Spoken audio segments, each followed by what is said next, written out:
empezamos. Pasen, pasen, por favor.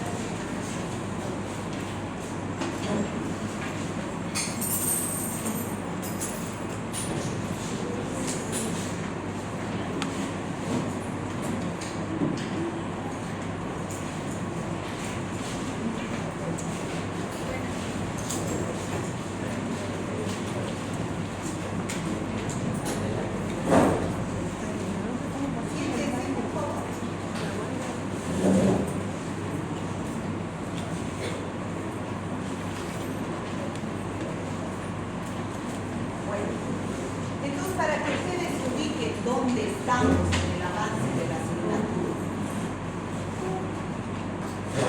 ustedes tienen todos esta tablita en guía. Estamos siguiendo ese mismo orden. Entonces, todas las clases, como les dije en la anterior clase, les pongo esta tablita para que sepan dónde estamos. Fíjense, hemos empezado con pocos gram positivos. Pocos vacíos. ¿Por qué están pintados de lila? Porque así se ven en el microscopio. Aquí están los gram negativos. La anterior clase habíamos avanzado en género, los pocos gram positivos son dos géneros. A ver, todo el mundo la mira a ella, lo que anda para atrás, para adelante.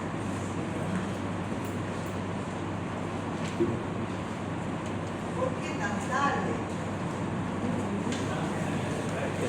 Pero bueno, yo también me fui a la clase práctica que debería ganar.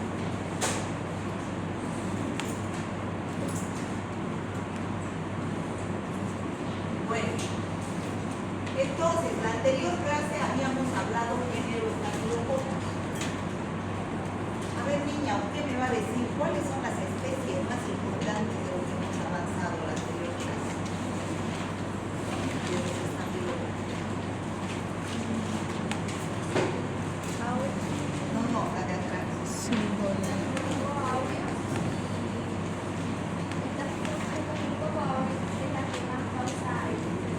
Ya, ¿es la única? No. ¿Cuáles son? La otra es que es parte de la microbiota de la pieza y Habla. la otra es el estafilococos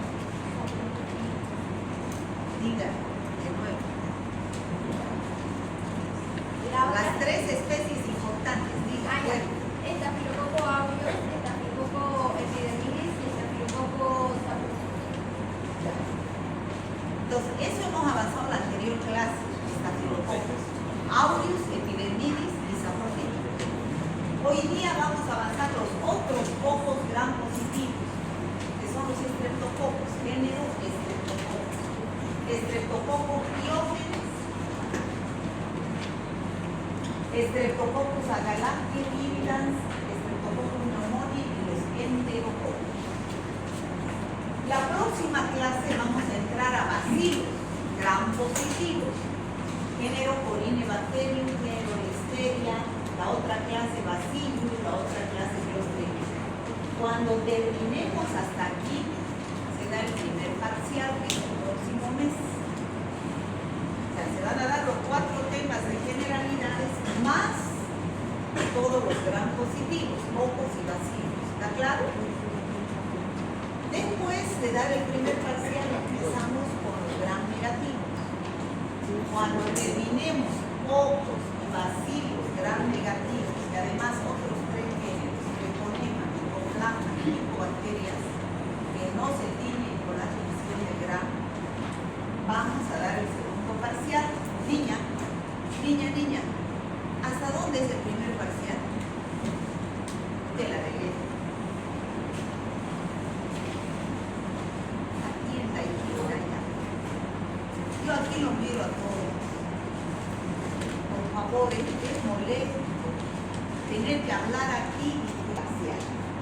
Ya habíamos visto la anterior clase que de los estafilococos y ahora avanzamos. Estreptococcus.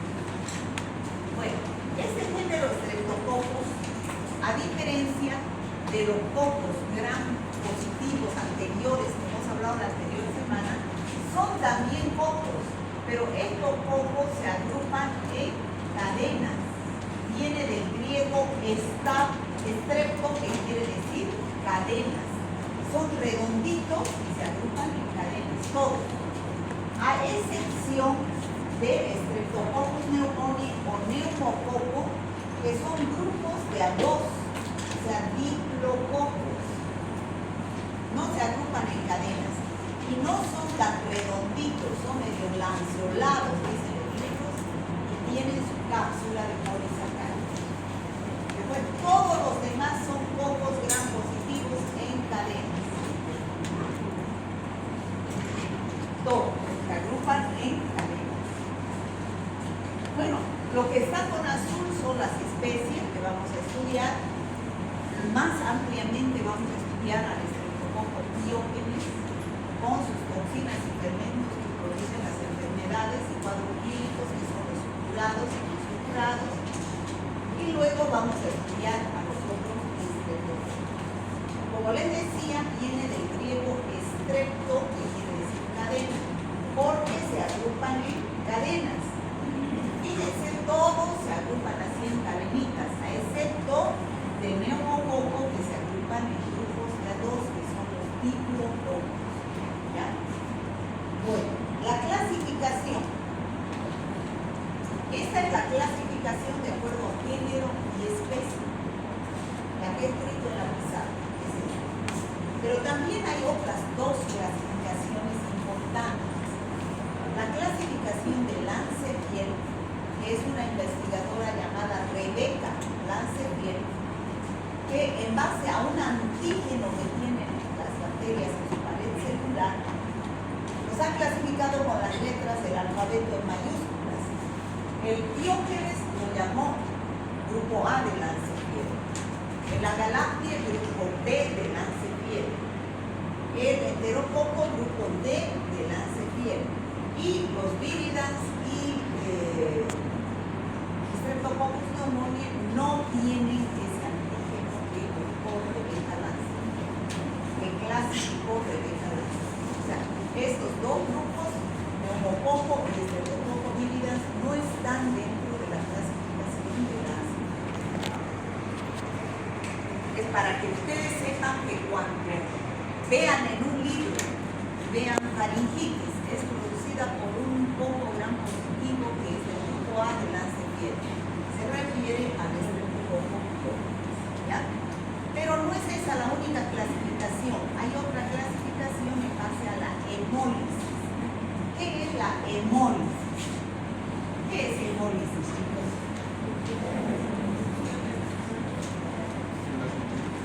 ¿Qué es hemólisis? Sangre, lisis, destrucción. Entonces, destrucción de los glóbulos rojos de la gran sangre. Eso es hemólisis en bacteriología. Ustedes saben que en bacteriología vamos a utilizar unos medios de cultivo en base a sangre que se llaman agar sangre. ¿Ya? Ese agar sangre es hecho con sangre. Por eso es así. Este es el agar sangre. Por eso les van a pedir en el laboratorio donantes de 10 ml de sangre justamente para preparar estos medios de cultivo para que puedan hacer su práctica. ¿Ya? Entonces, para eso, para preparar el agar sangre.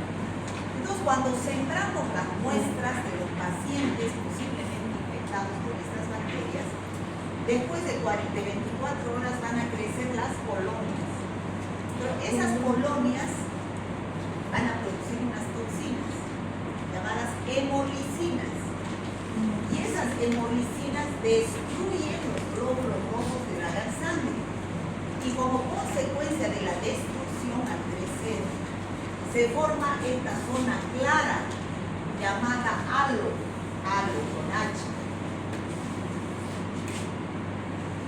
Halo. ¿Qué es un halo? Es algo que está alrededor. Y en este caso es un halo alrededor de la colonia que ha crecido de Streptococcus. Entonces ustedes, si se fijan, alrededor de las colonias es un halo bien claro. ¿Qué quiere decir? Que ha habido destrucción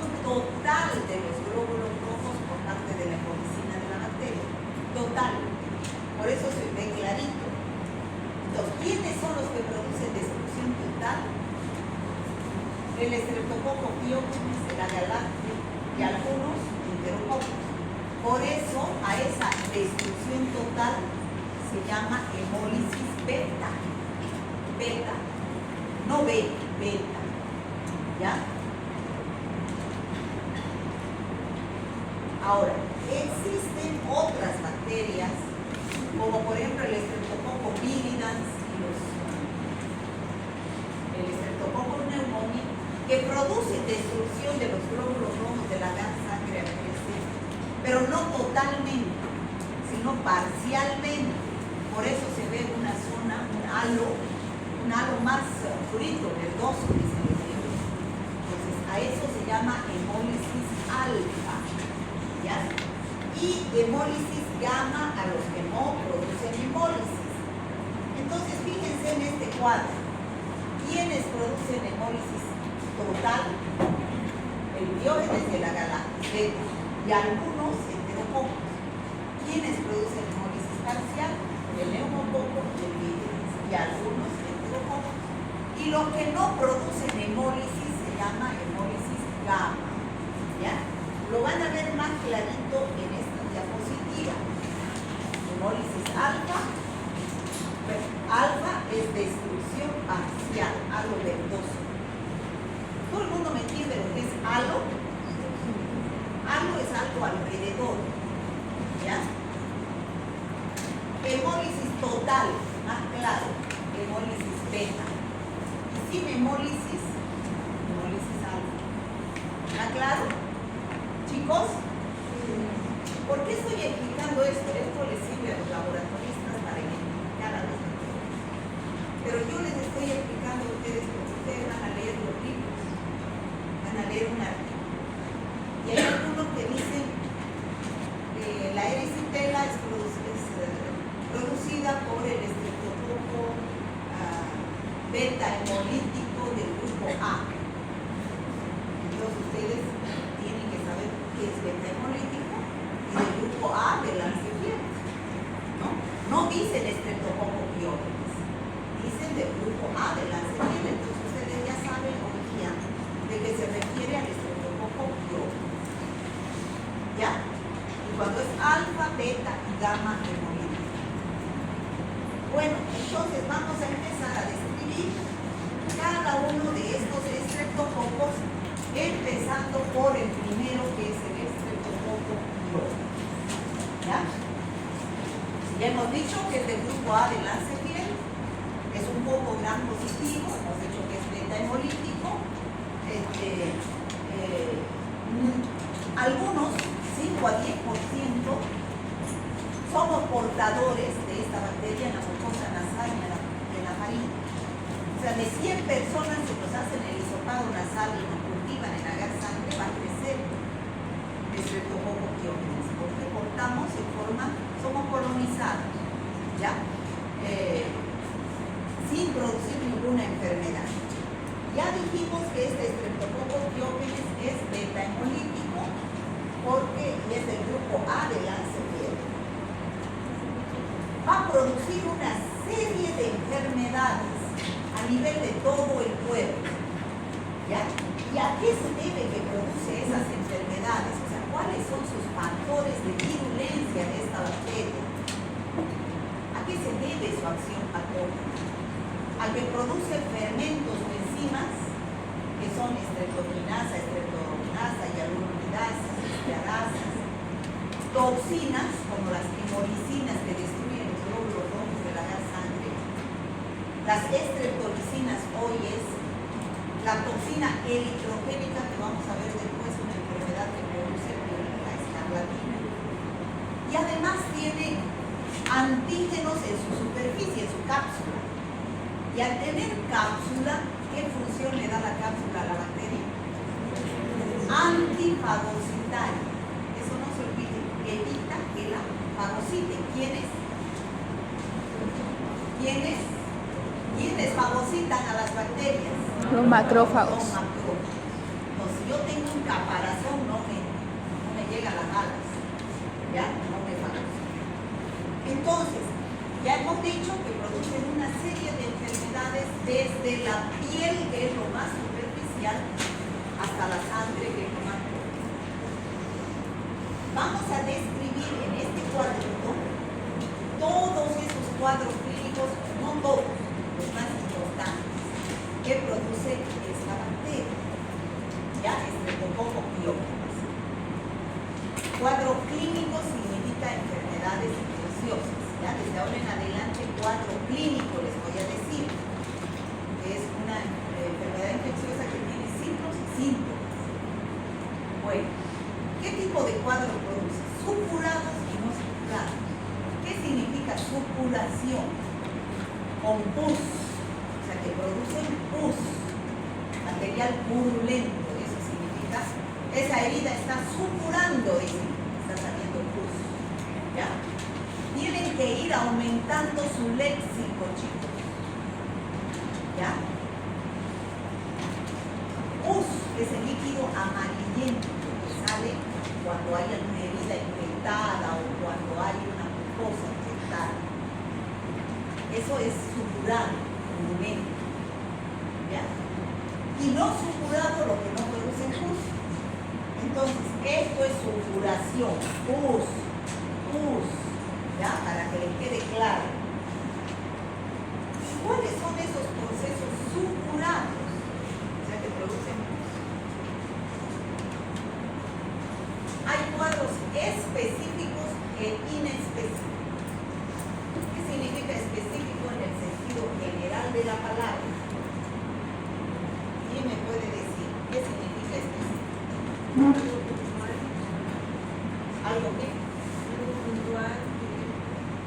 Si yo digo la computadora, no.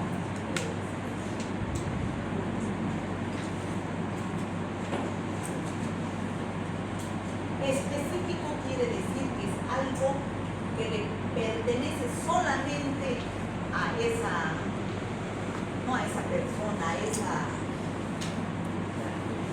una característica específica, particular de esa bacteria, ¿ya? Por ejemplo, infecciones específicas. ¿Qué quiere decir? Que estas infecciones, erisipela y escarlatina, ¿han escuchado hablar de esas infecciones? Son bien conocidas. Si no han escuchado hablar, hoy día van a salir de aquí escuchando, o sea, sabiendo lo que es una erisipela y una escarlatina ahora. ¿Ya? Por eso están aquí, por eso les exijo que atiendan. Por eso cuando están distraídos por ahí yo les pregunto, porque me da pena verlos perder su tiempo viniendo aquí a pensar en el secreto. Erisipela y escarlatina son cuadros específicos de Streptococcus pyogenes. En cambio, hay otros cuadros que son inespecíficos. ¿Qué quiere decir? Que no es solamente de Streptococcus pyogenes. También son producidos por otros microorganismos.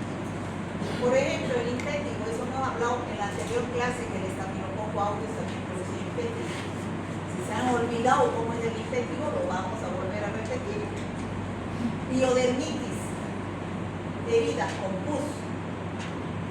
A nivel, estamos viendo de lo más superficial que es la piel, luego las mucosas, luego las vísceras y una infección más grave, generalizada.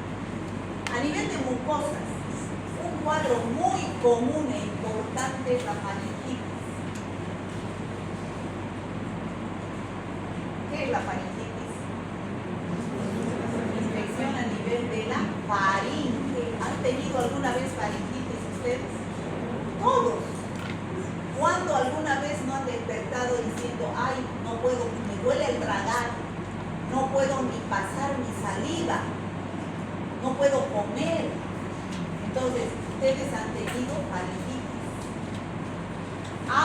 Van al médico, les hace, a ver, abra la boca y ven una faringe roja, eritematosa se llama. Rojo es eritema, zona eritematosa. Ya ustedes no van a decir, está rojo, está eritematosa,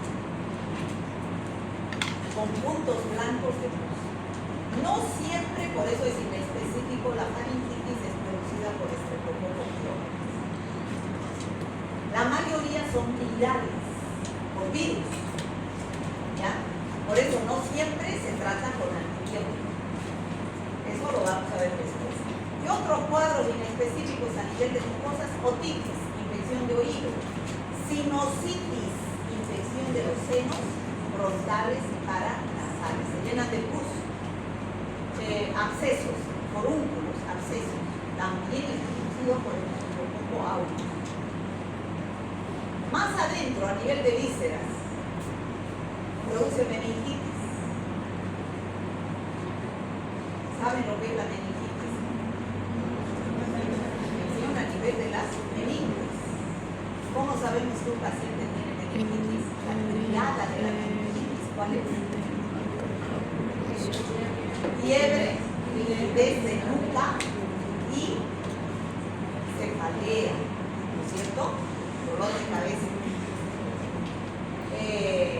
Endocarditis, infección a nivel de la membrana interna del corazón. Y hay una infección generalizada que es grave. ¿Saben ustedes lo que es sepsis, chicos?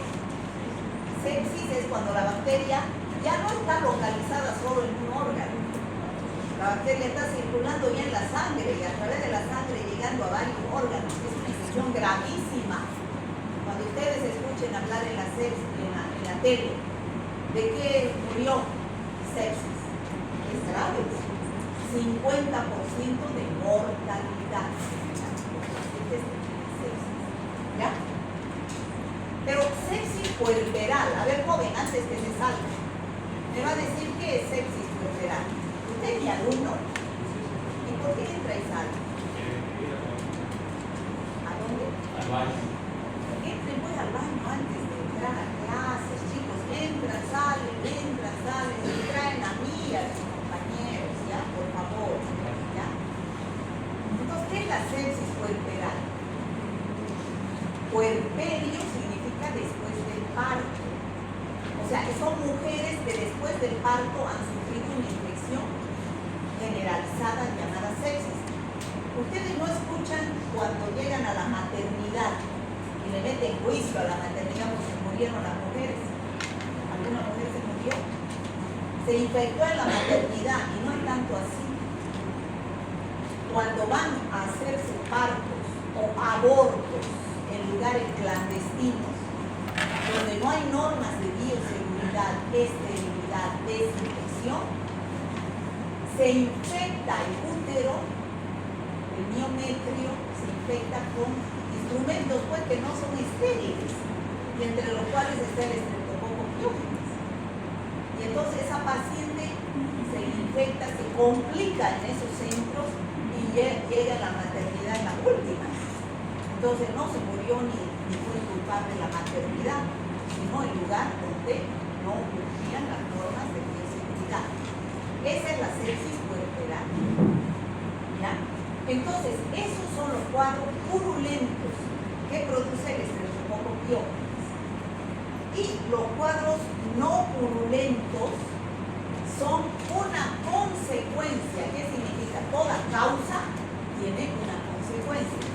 Si yo no me curo de una faringitis, de una erisipela, de una escarlatina, sobre todo de una faringitis, a la larga, en esa faringitis, ese niño que no se ha curado de una faringitis, se forman unos inmunocomplejos en los riñones y da la glomerulonefritis aguda, enfermedad grave. O se va al corazón y nos da la fiebre reumática y la endocarditis. Eso es a consecuencia de que no ha habido un tratamiento de una puerta de entrada, que es una faringitis, una escarlatina, estos cuadros.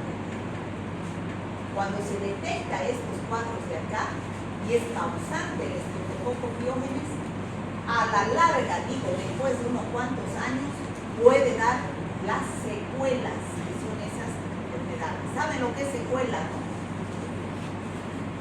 ¿Saben, chicos? Secuelas son las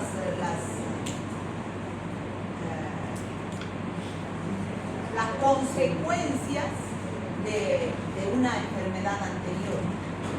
Por ejemplo, las secuelas de la poliomielitis, es quedarme paralítico.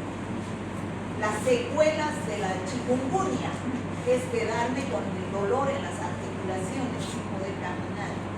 Esa es una secuela. ¿Ya todo el mundo sabe lo que es secuela? Chicos, es castellano puro. No es término médico, una secuela. ¿Ya?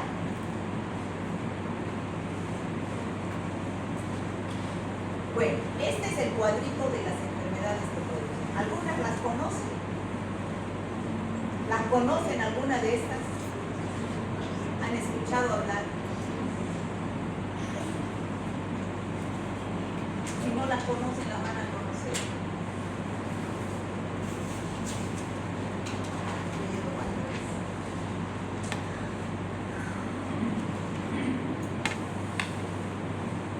Vamos a ver en fotos los procesos sucurados.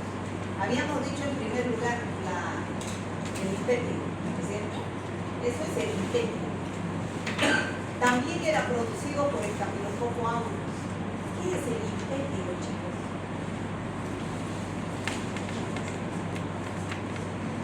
¿Quiénes son los que más se enferman de impétigo? Los niños. ¿Por qué?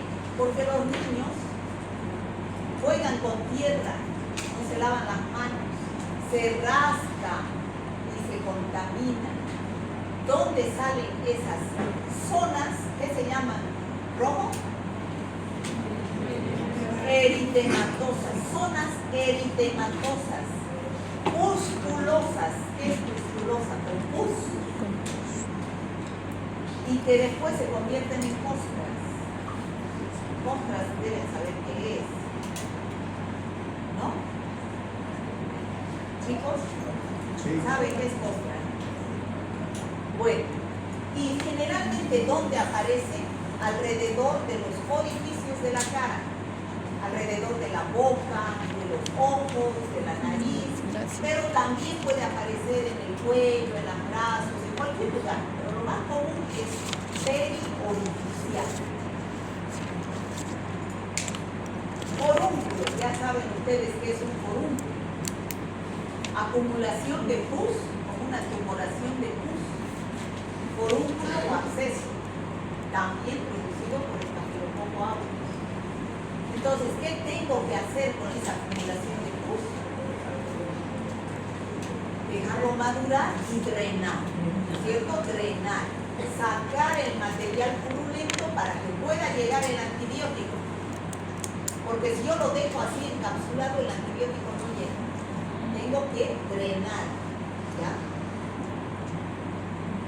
Eso también es un forúnculo o absceso. Bueno, hemos visto el impétigo, los abscesos. Ahora vamos a ver la faringitis que les decía, tan común.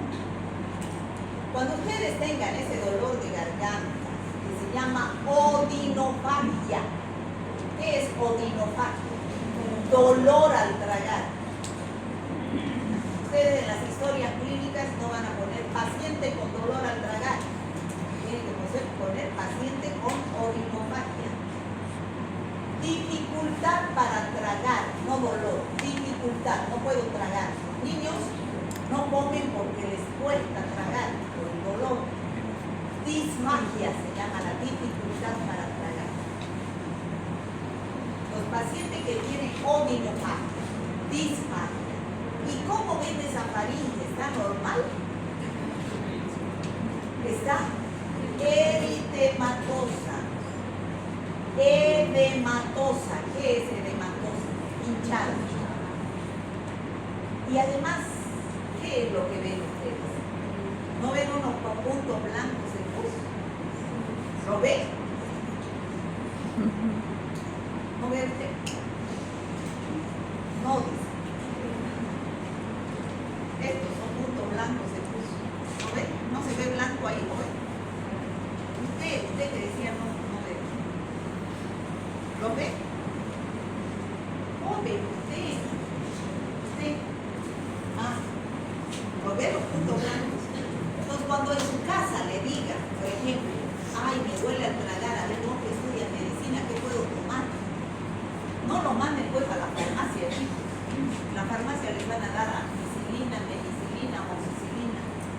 Y no todo el tiempo que uno tiene faringitis es producido por bacterias.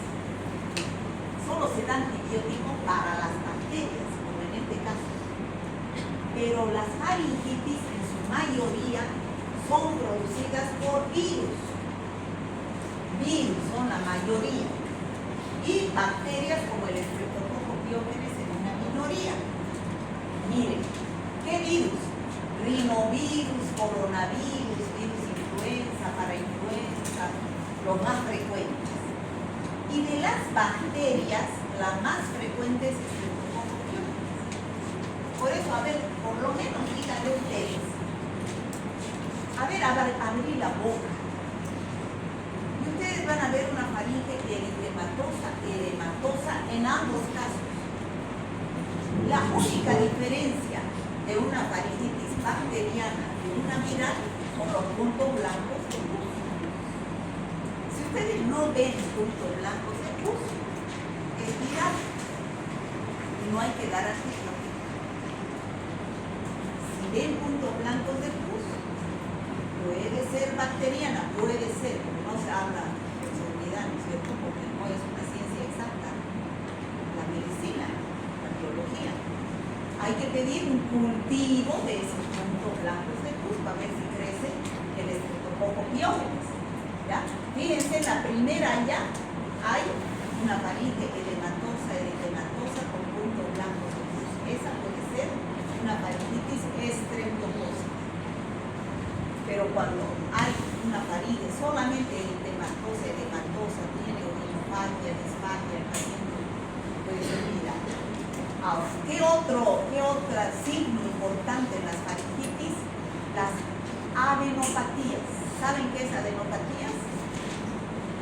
Inflamación de los ganglios.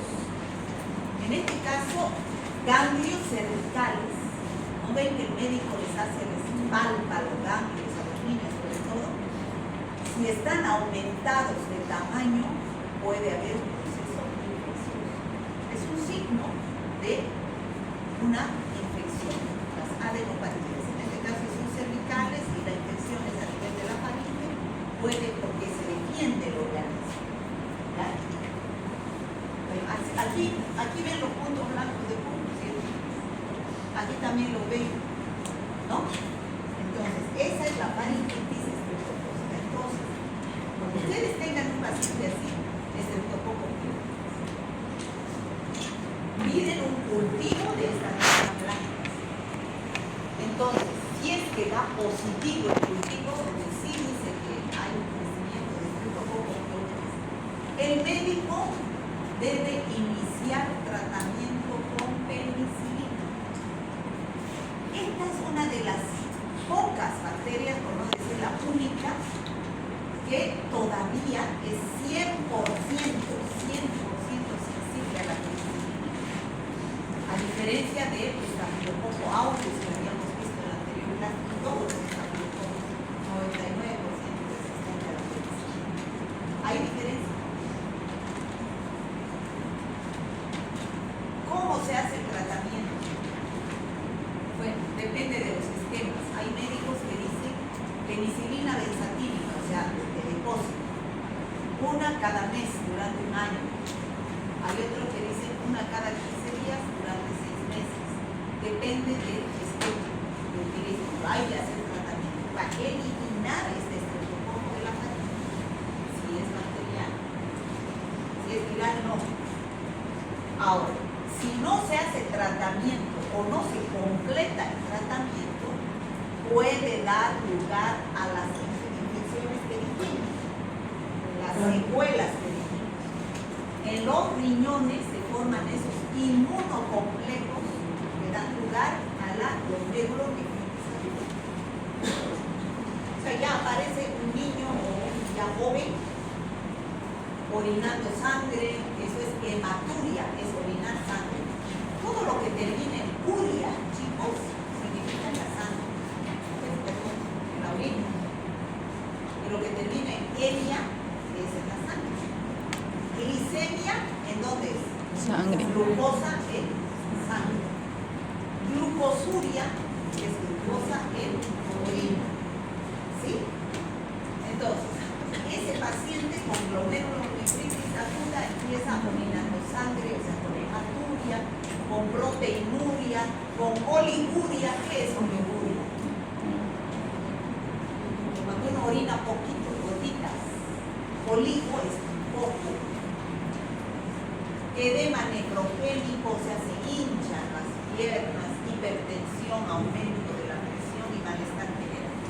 Pues esto es una consecuencia de no haber hecho el tratamiento de una simple hepatitis. ¿Ya? Y también puede ser la endocarditis, como dijimos anteriormente, y la fiebre reumática, ¿cierto? Ahora, hemos hablado de los cuadros inespecíficos. ¿Cuáles son los cuadros específicos? Que solamente son producidos por estreptococcus. Hicimos dos, ¿no es cierto? ¿Cuáles eran? La erisipela y la escarlatina. Esta es la erisipela. Estos son dos pies izquierdo y derecho de un mismo paciente. ¿Hay diferencia? Sí. ¿Han visto alguna vez erisipela? ¿No?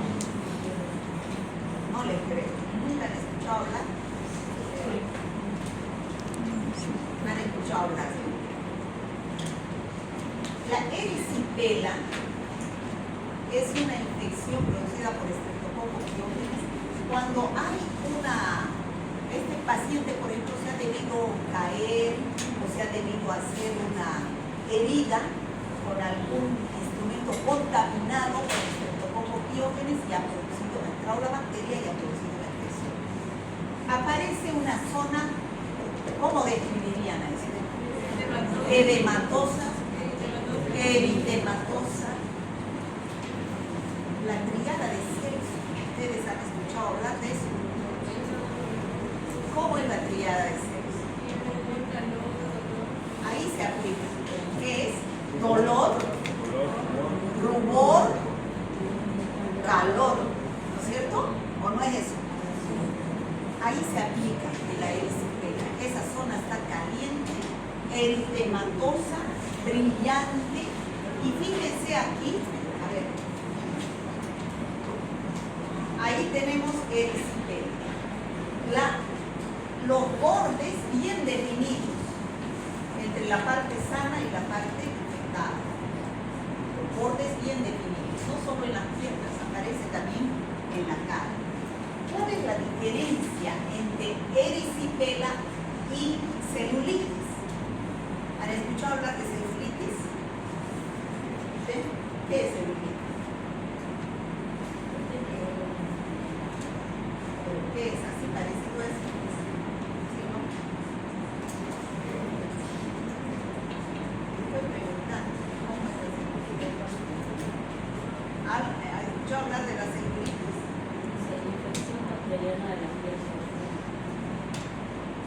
Igual que la erisipela, la infección bacteriana de la piel. Celulitis llamamos. ¿A qué llaman celulitis? ¿No han escuchado hablar de celulitis de forma común? Sí, es generalmente cuando uno es gordito así. Cuando uno es gordito, enflaquece, se forma la piel de naranja. Pero eso no es celulitis. Celulitis es una infección parecida a la erisipela, parecida, pero no es la misma, producida por estreptococcus. Bueno, ¿y cuál es la diferencia entre celulitis y erisipela? Justamente estos bordes. La celulitis no hay diferencia entre la piel sana y la piel infectada. Aquí en erisipela hay diferencia. Se ve, ¿no? El borde bien definido. Eso es erisipela. Ahora, ¿qué otra infección específica decíamos que producía esta bacteria? La escarlatina. ¿Qué es la escarlatina? La escarlatina es una enfermedad exantemática. ¿Qué significa exantemática? ¿Sabe usted? Que produce exantema. ¿Pero saben qué es exantema? Exantema es esto. Exantema es esto. ¿Nunca han visto un exantema? Cuando toman algún medicamento, hay alergia, dicen, ¿no es cierto? Eso es exantema. Exantema puede producir los medicamentos, las alergias. Toco esto y me produce alergia, esto es exantema. Me da dengue, me da exantema. Me da chikungunya, me da exantema. Me da varicela, tengo exantema. Me da sarampión, tengo exantema. Me da escarlatina, tengo exantema.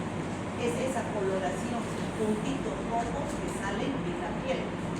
Exantema es porque es en la parte externa, piel.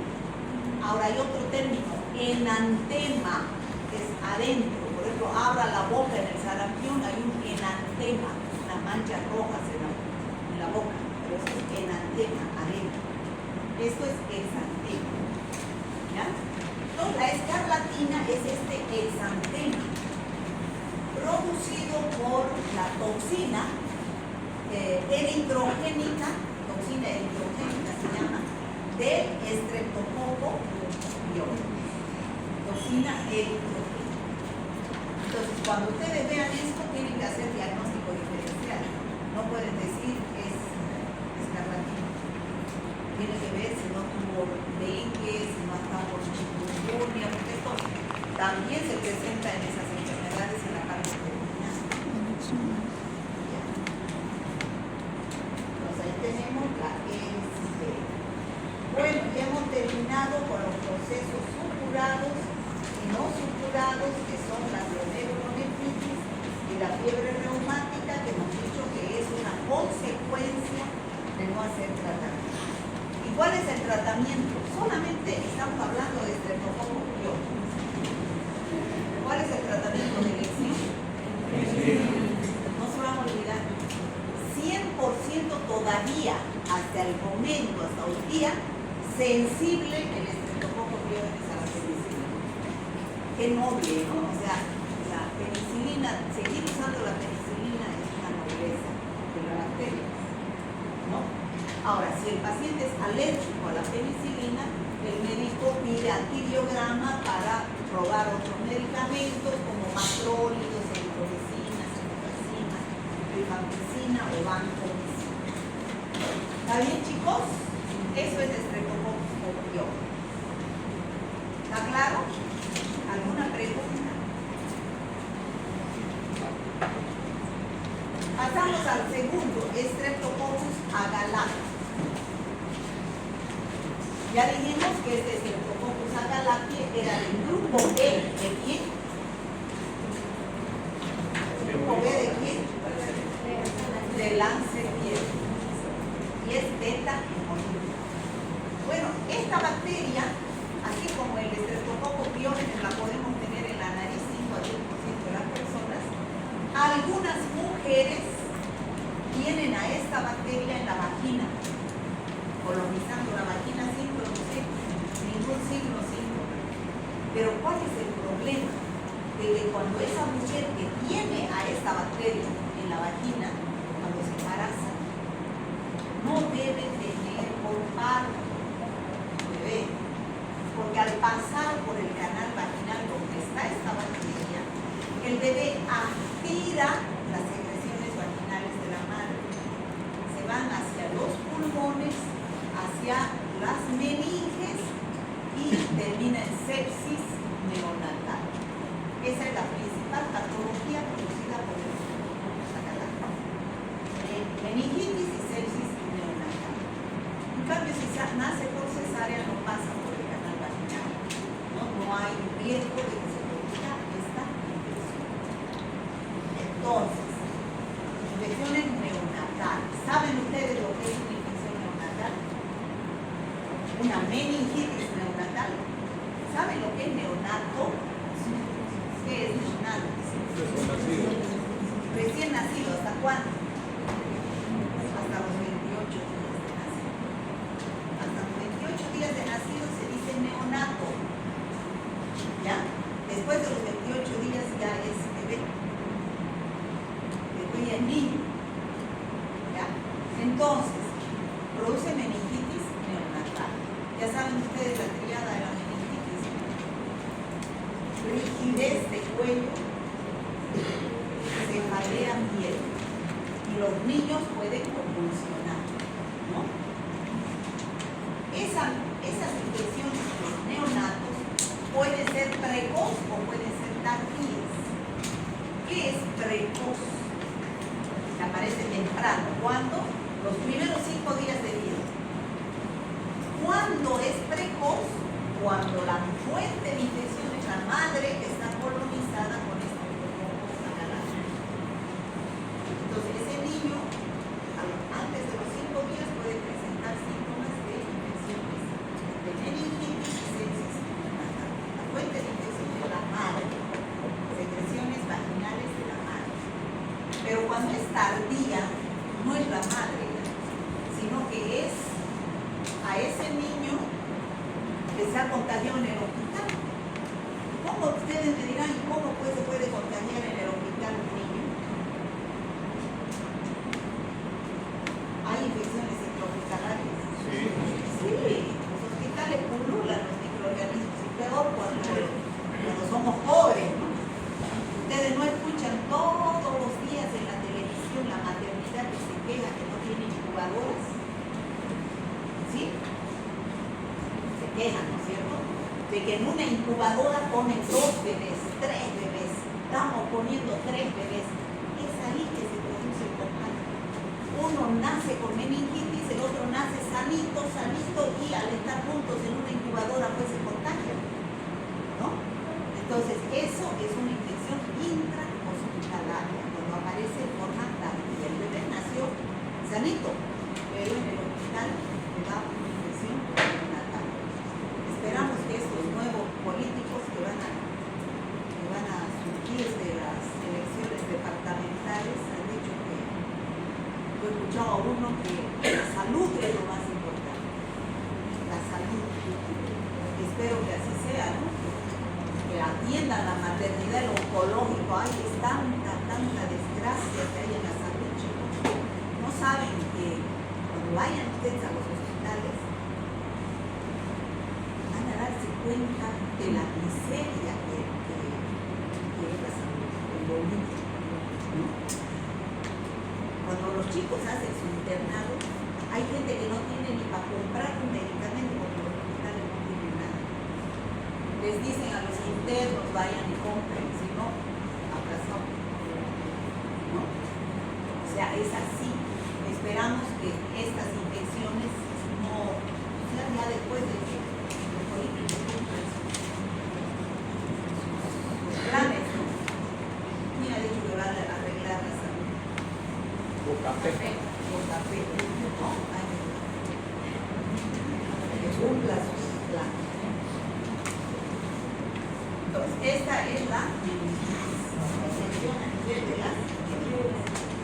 Bueno, hemos visto Streptococcus agalactidae. Ahora vamos a ver los enterococos.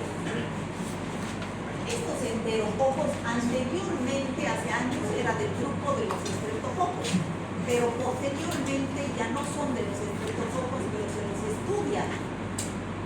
Ya es otro género llamado enterococos. Y las especies son enterococos vicalis, fesus, avis. A ver, enterococos, ¿qué les sugiere eso? ¿Dónde están?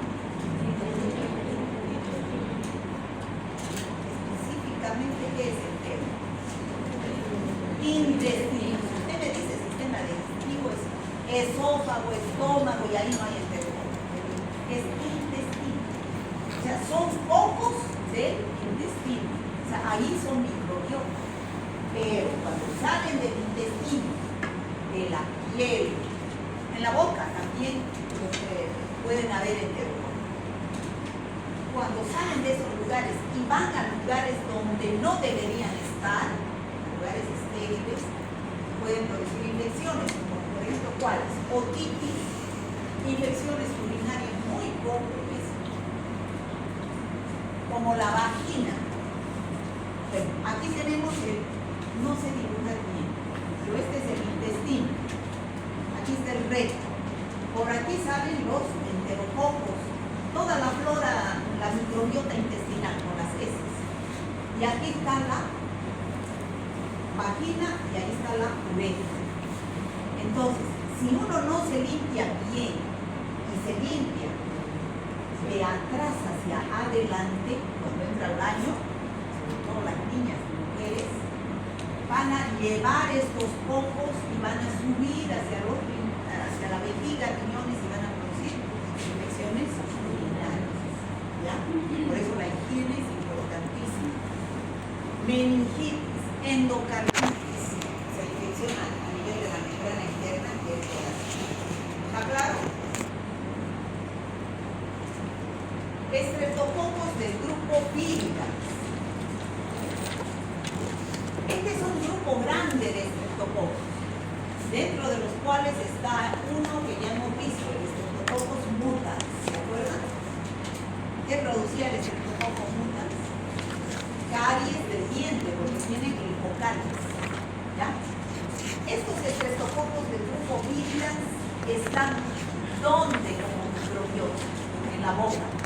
Si ahorita a toditos nos hacen un hisopado bucal de la boca, sembramos en agar sangre, va a crecer estreptococos y todos tenemos estreptococos. Normalmente, ¿ya? Hasta la orofaringe, en la boca, en la lengua, ¿no? Todos tenemos estreptococos. Pero cuando esos estreptococos pasan a la sangre, producen bacterias, pueden ir a través de la sangre al corazón. Es una de las principales bacterias que producen endocarditis. Por eso, en esos pacientes que tienen alguna herida en la boca, porque se han sacado un diente o porque han tenido un absceso en la mucosa bucal, hay que dar antibiótico. ¿Por qué? Porque es una puerta de entrada de bacterias, que es un montón en la boca, hacia el torrente sanguíneo y puede ir hacia otros órganos y producir neumonias, endocarditis, infecciones de las encías. ¿Ya? La más importante es endocarditis, y como les decía, el Streptococcus mutans produce la caries de los dientes gracias a su glicocaries que se adhiere muy bien al esmalte del diente. ¿Estamos, chicos? ¿Preguntas?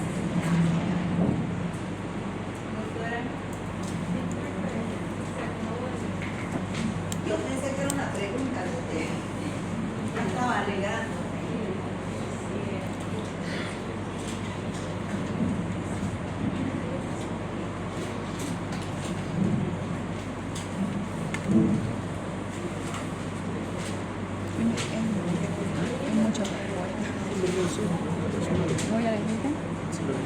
Entonces, vamos por el último, chicos, el último esfuerzo.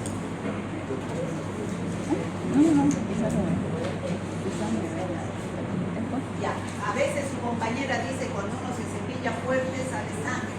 Eso es cuando hay inflamación de las encías. Pero al salir sangre se está abriendo una puerta de entrada con las bacterias. Eso no... Si usted está inmunocompetente, la bacteria va a ir a la sangre pero en forma transitoria.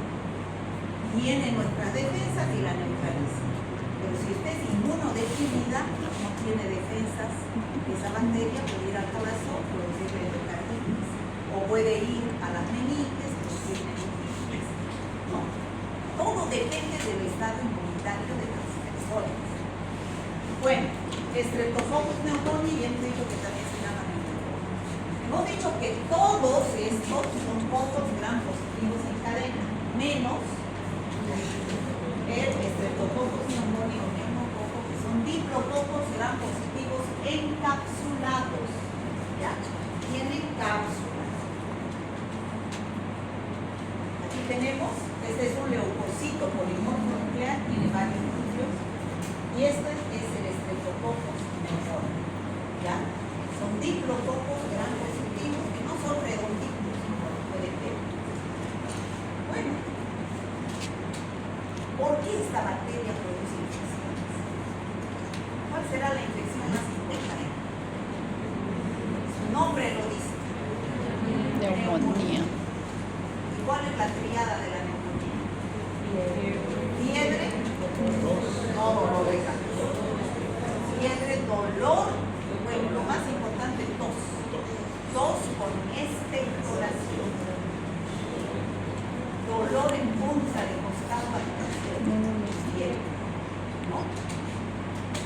triada de la neumonía. Bueno, ¿y gracias a qué? Esa es la infección más importante, pero no es la única. También produce meningitis, en la respuesta es una muchas. Gracias a qué produce esta bacteria, a que se multiplica en los tejidos del huésped. ¿Qué factor de virulencia? Su cápsula. Al ingresar esta bacteria, porque esta bacteria algunas personas la tenemos en la nariz, pero en la nariz es microbiota, ahí no pasa nada. Cuando se va de aquí hacia los pulmones, o broncoaspiración frenada, ingresa con su cápsula y tiene acción antifagocitaria. ¿Ya?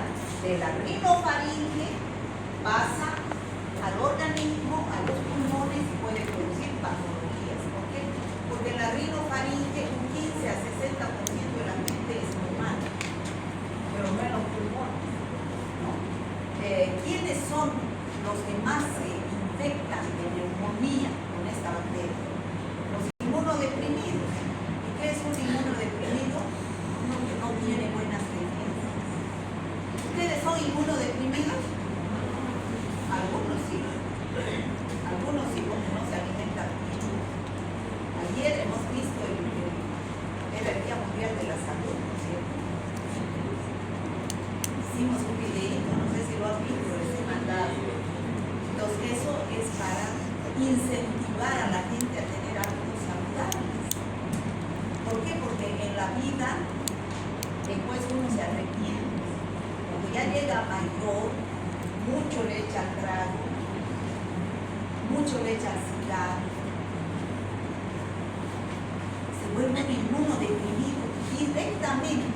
Una persona alcohólica, drogadicta, fumadora es inmunodeprimida por causas tóxicas. ¿Ya? También uno se puede inmunodeprimir por causas fisiológicas. ¿Qué quiere decir? De por sí llego a una edad y me vuelvo inmunodeprimido, cualquier enfermedad me afecta. Por ejemplo, en la influenza han llegado recién ayer vacunas, no había vacunas de influenza, estábamos en epidemia de influenza. Pero ¿a quiénes se van a vacunar con esas pocas dosis que han llegado? A los niños y a los ancianos, porque son población en riesgo porque son inmunodeprimidos por causas fisiológicas. También hay inmunodepresión por causas de los medicamentos, causas terapéuticas se llaman. ¿Qué medicamentos nos producen inmunodepresión, chicos? Los antibióticos, pero más que los antibióticos, los corticoides. Los corticoides, la dexametasona, la prednisona, la betametasona, pero en algunas enfermedades, pues, si no se da corticoide, la enfermedad progresa. El lupus eritematoso, una persona que tiene lupus, si no toma corticoide, chao. ¿Y qué pasa? Se inmunodeprime esa persona, es inmunodeprimida por causa medicamentosa, terapéutica. Un paciente con cáncer tiene que recibir antineoplásicos, ¿no es cierto?, que son los medicamentos para el cáncer. Esos medicamentos inmunodeprimen, también son medicamentos por causa medicamentosa. Pero también hay inmunodepresión por causa de tener alguna enfermedad de base. Por ejemplo, diabetes. Un diabético es inmunodeprimido de por sí. Una heridita en el pie puede hacerle ahogar el pie, ¿no? Por la inmunodepresión que tiene. Por eso un diabético hay que tratarlo con pinzas. Un paciente trasplantado es inmunodeprimido. Un paciente HIV por su estado de inmunodepresión. Bueno, esas son las presas más fáciles de tener cuadros de neumonía global, producida por el neumococo. Entonces, ¿qué es lo que sucede? Tenemos neumococo en la nariz, ya hemos dicho, algunas personas. se broncoaspira y llega desde las vías respiratorias altas hacia los alveolos, produciendo un edema alveolar que se caracteriza por la tríada de la neumonía. ¿Cuál es? Tos con expectoración, dolor en punta de costado. Produciendo, esta es la bacteria que produce neumonía adquirida en la comunidad. Neumonía adquirida en la comunidad. Es la bacteria más importante productora de neumonía adquirida en la comunidad, no en el hospital, en la comunidad. ¿Ya? Fuera del hospital. Bueno. ¿Y qué otro cuadro produce además de la neumonía? Un cuadro importante, la meningitis. Pero no meningitis en neonatos, ya como el Streptococcus agalactius, sino en niños más grandes por infección respiratoria y aérea y también por en los adultos jóvenes. Ya la meningitis. Bueno, ya hemos terminado con todas estas infecciones. Las han conocido estas bacterias. Van a salir de aquí sabiendo lo que son los estreptococos, ¿no es cierto? ¿O no? ¿Qué tienen que hacer doctores cuando tengan cuando sospechen de alguna de esas infecciones? ¿Qué tienen que hacer doctores? Dar un examen de... No examen directo solamente. Diferencial. Tienen que pedir un análisis bacteriológico. Tienen que pedir ayuda al laboratorio. Ustedes como médicos pueden hacer tratamiento empírico. ¿Qué significa empírico? Lo que dicen los libros, de acuerdo a la experiencia de otros investigadores. Pero atiéndanme, el tratamiento empírico es en base a investigaciones que se han hecho en otros países. La epidemiología de nuestro país es diferente. Por más que tengamos un Streptococcus pneumoniae, un Streptococcus pyogenes sensible, no es el mismo que es en Estados Unidos, que es donde hacen los libros, donde escriben los artículos, donde hacen trabajos de investigación. Entonces, para hacer un buen diagnóstico, ya saben qué es diagnóstico, ¿no? Esa es la función de ustedes, hacer diagnóstico. Porque el paciente va a ir donde ustedes porque tiene un problema de salud. Entonces ustedes tienen que decirle, ayudarle a solucionar su problema. ¿Y cómo van a solucionar su problema de salud? Teniendo un buen diagnóstico. Decirle, usted tiene neumonía. ¿Ya? Pero ¿en qué se basan para tener un buen diagnóstico? En tres pilares fundamentales. ¿Cuáles son? La clínica. ¿Qué es la clínica? Los signos y síntomas. Va a ir su paciente y les va a decir a ustedes, doctor, tengo esto. Y ustedes le van a preguntar, esa es la epidemiología. A ver, ¿usted cuántos años tiene? ¿Tiene alguna enfermedad de base? ¿Es diabético? ¿Toma algún medicamento? Si va con diarrea, ¿qué comió? ¿A qué hora comió? ¿Alguien de su casa tiene el mismo síntoma? Entonces, esto lo hacen ustedes. Con estos dos, ustedes tienen un diagnóstico presuntivo. ¿Qué significa eso? ¿Es seguro? No. Es una sospecha. ¿Será neumonía? ¿Será infección urinaria? Entonces, ¿qué hacen para estar seguros? Piden ayuda al laboratorio. ¿Qué es lo que hace el laboratorio? Si este paciente está tosiendo, le va a decir, lleve su muestra de esputo al laboratorio para que veamos qué bacteria tiene y si es bacteria o qué virus, para hacer el tratamiento. No es el mismo tratamiento. Si es una bacteria, un virus, un parásito, no. Y si es bacteria, no es la misma sensibilidad a tal antibiótico que de Juan Pérez que de Pedro Martínez, ¿no? Entonces, este señor Juan Pérez lleva su esputo al laboratorio y en el laboratorio hacen un análisis bacteriológico que vamos a hacer desde la próxima semana. Yo esta semana, en práctica les van a dar las pautas. Un análisis bacteriológico tarda 48 horas, el tradicional, que es el que hacemos en todos los laboratorios. Aunque ya hay laboratorios aquí automatizados, que tienen equipos automatizados que en 6 horas les dan la bacteria, el virus y incluso el antibiograma. Pero aquí tenemos solamente el tradicional.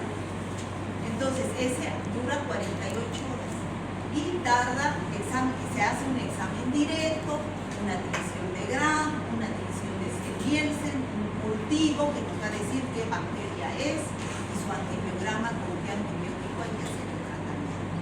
¿Ya? Entonces, ahí ya ustedes dicen, sí, doctor, su paciente tiene un Streptococcus pneumoniae y es sensible, de acuerdo al antibiograma, a tales antibióticos y resistente a tales antibióticos. Entonces, ustedes ya saben qué antibiótico pueden dar y qué antibiótico no dar. Y entonces, ese es su paciente Juan Pérez.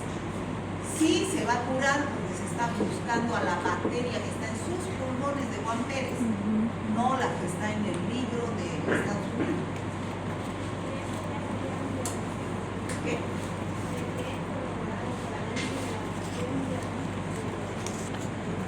Es muy ya científico, ¿no es cierto? Porque se está haciendo una evidencia científica. Ya se está trabajando en base a la evidencia, ¿no es cierto? Ya se va a sembrar la bacteria de acuerdo al tipo de infección. Si es una faringitis, el exudado faríngeo va a ser la muestra, ahí vamos a buscar. Si es sepsis, va a ser sangre. Si es neumonía, va a ser el punto. Si es meningitis, va a ser el líquido cefalorraquídeo. Entonces, una vez que se toma la muestra, se lleva al laboratorio. En el laboratorio, examen directo, tinción de Gram, cultivo y su antibiograma, ¿no? Bueno, tratamiento del neumococo. Aquí ya la penicilina medio que ya no sirve. No tanto como en los estáfilos, pero ya hay hasta un 50%, ayer estaba revisar. Ya hay 50% de Streptococcus pneumoniae, neumococo, resistentes a la penicilina. No es como el estafilococo, como el Streptococcus pyogenes, que es 100%. Ya hay resistencia. Entonces hay que hacer antibiograma. Y los antibióticos de elección pueden ser los macrólidos, como la eritromicina, ciprofloxacina. Bueno, eso sería todo, chicos. ¿Cuál es la morfología de los estreptococos? A ver. ¿Qué es morfología? Forma. ¿Qué cadena es forma? Cocos.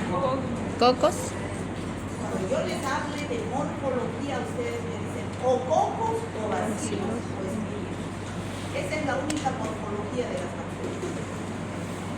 Pues me van a decir cocos. Y de acuerdo a la tinción de Gram, ¿qué son? Cocos Gram positivos. ¿Y cuál es su morfología de agrupación? Cadenas. ¿No? Cadenas. ¿Cuáles son las especies? Están en la pizarra. Y aquí tienen que salir sabiendo esos nombres. De memoria. Nunca los han escuchado. Chicos, ¿han escuchado estos nombres alguna vez? ¿Sí? ¿Dónde? ¿Dónde? El año pasado. Si repetimos, claro.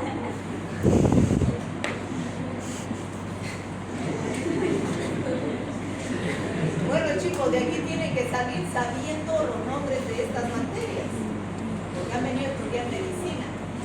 Y los médicos tienen que saber los nombres de las bacterias que producen enfermedades. ¿Ya? O sea, ustedes tienen ventaja a los que no han venido. Bueno, El estreptococo piógenes produce enfermedades que hemos descrito antes, gracias a factores de virulencia que son sus toxinas, sus enzimas o fermentos. Algunas toxinas. Hialuronida, eso es enzima. Eso es enzima. Las hemolicinas que producen la destrucción de los glóbulos rojos. La que produce la escarlatina, ¿cuál es? La toxina eritrogénica, ¿no? Y los fermentos, estreptoquinasa, estreptodonasas, hialuronidasas, y sobre todo, ¿qué tiene? La cápsula de polisacáridos que evita la fagocitosis. ¿Qué cuadros clínicos produce el estreptococo piógeno? Ya hemos dicho, supurados y no supurados. ¿Cuáles son los cuadros supurados? Pueden ser inespecíficos o específicos. Primero, ¿cuáles son los específicos? Escarlatina y erisipela. Todo el mundo sabe y está en su mente cómo es la escarlatina y cómo es la erisipela. ¿Y los inespecíficos? A nivel de piel, vértigo, biodermitis, y a nivel de mucosas, faringitis, otitis, sinusitis, abscesos, a nivel de vísceras, meningitis, endocarditis, la infección más grave generalizada, sepsis puerperal. ¿Y cuáles son los cuadros no supurados que son secuelas de no hacer tratamiento de estos cuadros supurados? Fiebre reumática, endocarditis y bronquiolitis aguda. ¿No?